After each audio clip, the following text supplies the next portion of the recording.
Et avec ça, vous avez quelque chose qui est encore plus pervers en fait que les systèmes d'information, les problèmes qu'il y avait jusqu'ici sur les systèmes d'information, c'est-à-dire à savoir un problème économique, puisque la plupart des médias sont détenus par une dizaine de milliardaires.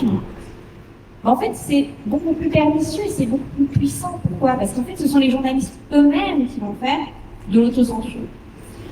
Et des gens comme à France Télévisions vont y croire vraiment à ces idées-là. Ils vont être sélectionnés pour ça. Si vous voulez travailler pour France Télévisions, vous devez croire au service public, vous devez croire en l'état de droit, vous devez croire en tout ça, etc.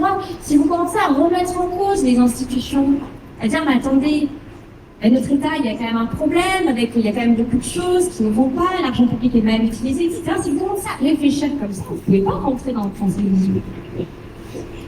Vous ne pouvez pas, pourquoi? Parce que ce serait être au contraire de votre employeur, entre guillemets.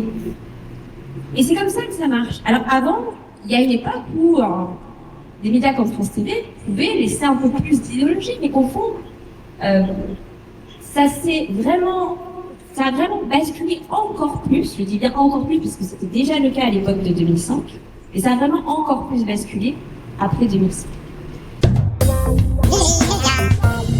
Les médias.